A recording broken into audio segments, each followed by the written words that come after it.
How's it going, guys, and welcome back, and I hope you're doing well.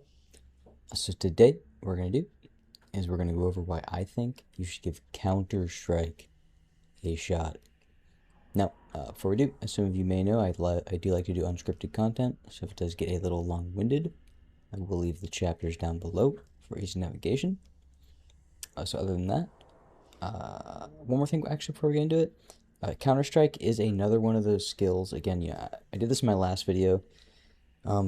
I think that the majority of Greatsword users use Counter-Strike and understand why it's important. But I did want to make this video just because it may not be as apparent to someone who doesn't use Greatsword, maybe who wants to learn Greatsword. And even Greatsword users out there who already use it may not know everything about it already.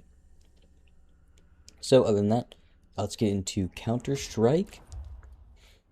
So Counter-Strike uses one spirit or one fury, and what you do is you trigger this skill. As it says, using the skill just before being hit triggers a brink guard and delivers a potent blow simultaneously. Then you gradually restore the spirit or fury consumed by the skill. So successfully countering damage with Counter-Strike is free, right? It's just like Gust with dual wield. Yeah, it's basically just like Gust with dual wield, right? So you negate damage and you completely replenish the spirit or the fury used. Now, unlike Gust with dual wield, though, it's not a brink dodge. It doesn't count as a brink dodge. It's a brink guard. It counts as a brink guard, and you get the same brink guard benefits that you would normally get. So if you have fire on brink guard, if you have stamina on brink guard, anything you have on brink guard, you're going to get from this. Now, if we scroll down, we see that we gain the ability to consume one additional charge and increase the damage of Counter-Strike. This is actually really, really important because it can be charged naturally, right? But it can also be charged instantly with Furious Swipe Agility or with Ghost Arm Block Overpower, which personally is my favorite way to use Counter-Strike, is charged Counter-Strike, more specifically, instantly charged Counter-Strikes, because it's just more consistent. But the last thing here, it says this skill can be used while taking damage. So if you get hit, you can use Counter-Strike to get out of that, but the damage is reduced and the fury will not be restored. So Counter-Strike, in a nutshell, it's just a better brink guard, right? Now, this is where it gets interesting down here with these two. Now, you have an option here horizontally. You have Counter-Strike Chance, which allows you to do another Counter-Strike. So you get a second use of Counter-Strike if you successfully Counter-Strike the first hit. So if you negate damage successfully with the first Counter-Strike, you have the ability to use Counter-Strike again immediately. Now, these have two distinct sounds. So your first Counter-Strike, you'll hear a specific sound. Then Counter-Strike Chance, you'll hear another very specific sound. It sounds like a dulled or like a dampened version. We read on the second use of Counter-Strike. So Counter-Strike Chance, so you Counter-Strike once. Then the second use does not consume any fury or spirit and deals decreased damage. Guys, this is probably my favorite. Basically, it's so safe, right? This is my favorite upgrade for Counter-Strike other than Shift. But as far as Counter-Strike Chance and Slam, I always go with Chance. Now, the other option you have is Counter-Strike Slam. So basically what this does is, once you successfully use Counter-Strike and negate damage with it, right? So we use Counter-Strike, and then we either have Counter-Strike Chance or Slam. So with this one, after we successfully use Counter-Strike, we get to follow up our Counter-Strike with a kick. So the kick, in my opinion, it looks kind of funky, but it does some pretty decent damage, right? But it does consume that additional charge. So you can see charge Counter-Strike or repeat the input after a successful brink guard to consume one Fury charge and you execute the attack. So this is a little more Spirit or Fury hungry, but if you have the Spirit or Fury to spare, why not? Also, a small note with Counterstrike Slam, which is kind of funny, is that you can actually parry attacks with the kick itself.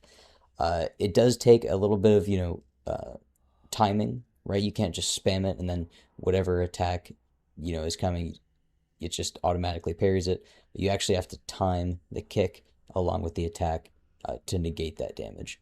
It's kind of funny. If you get the chance to do it for the memes. It's kind of fun. But I personally, for utility's sake, it's just all around more efficient. I personally like Chance.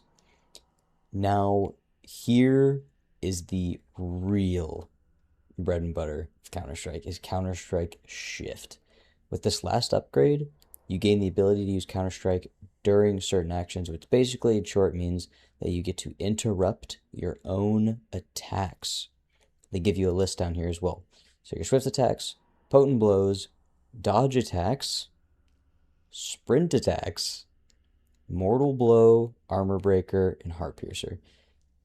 This right here is where you really unlock the speed and the last potential, and you max out the potential of the Greatsword. The way I like to describe it is until you get this skill, you're using the Greatsword at about 70 to 80% of its full potential and full speed. Once you get Counter-Strike Shift, this allows you to really start limit testing and abusing all of the openings that your enemy really has to offer.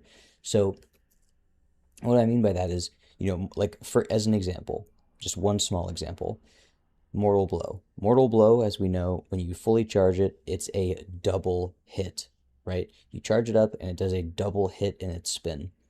Let's say that you usually don't use it because you only have time to get one of the two hits in, and okay, well, I can't, so I'm just going to not charge it, right? With this, you can fully charge it. You can get that extra hit in, but then you can interrupt yourself in your Mortal Blow before the second hit, so you can negate damage. From there, you can Armor Breaker, because we know that after Counter-Strike, we can use Armor Breaker, right? And let's say you use your Armor Breaker, and we know Armor Breaker is a double hit, right? Oh no, I only have enough time to get one hit of my Armor Breaker in. Well, guess what?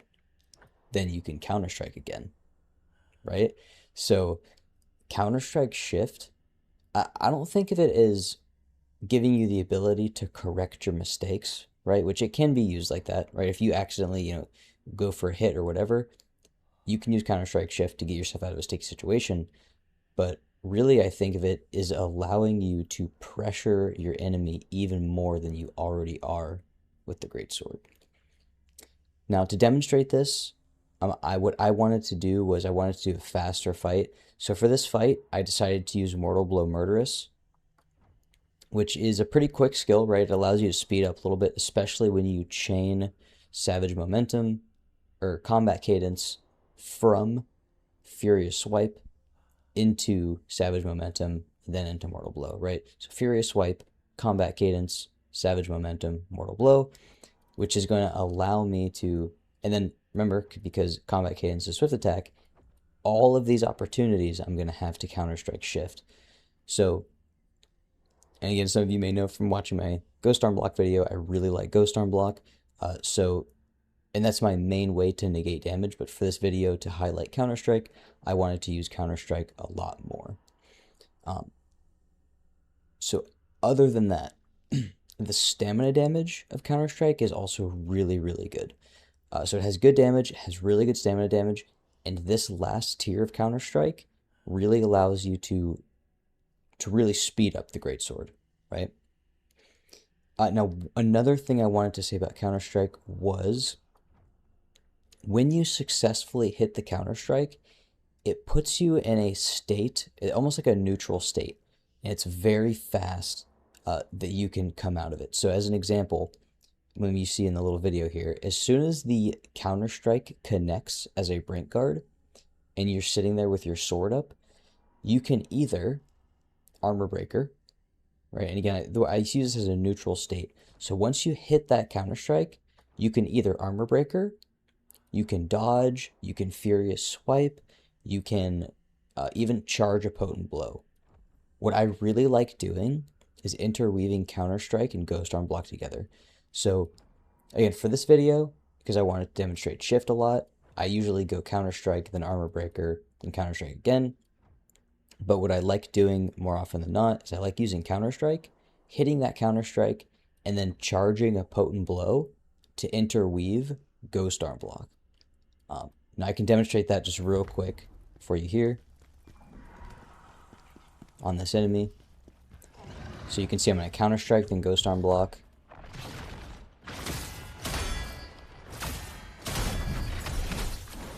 Right? So I can even start it with counterstrike. So if I do this, so you see how fast that is.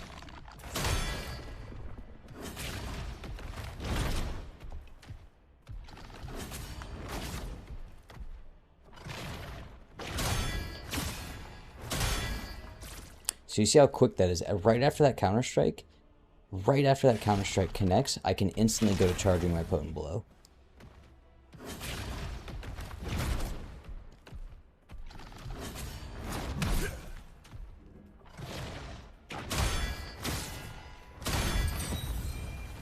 Alright.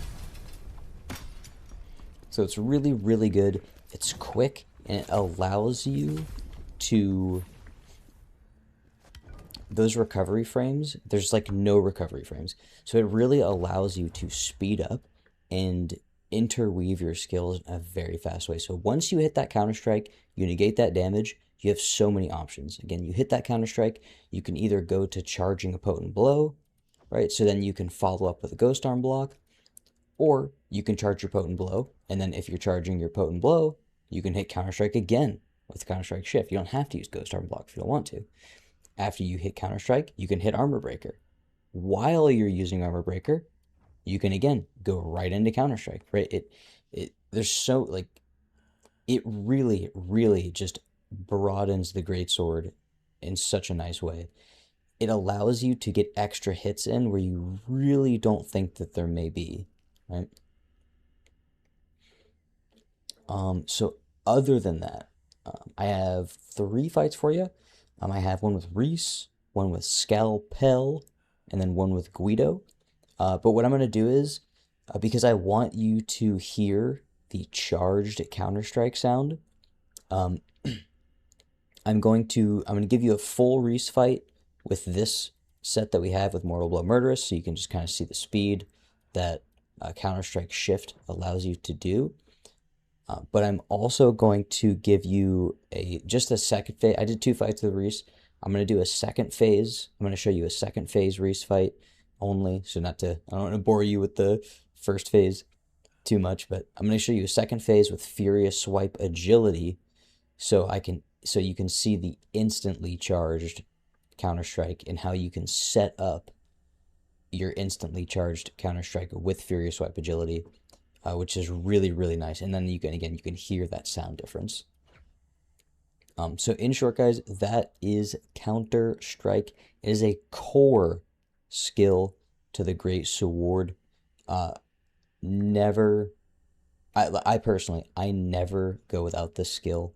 Again, even though I primarily use Ghost Arm Block, don't sleep on the skill. It's very good. Very, very good. It should be in your base, your core toolkit for the Greatsword. If I get an additional skill, Mad Dash, whatever it is, this never leaves for me. So in that, guys, that's all I got for you. Thank you again for watching. Very much appreciated. And I hope you enjoy the fights, and I will see you in the next one.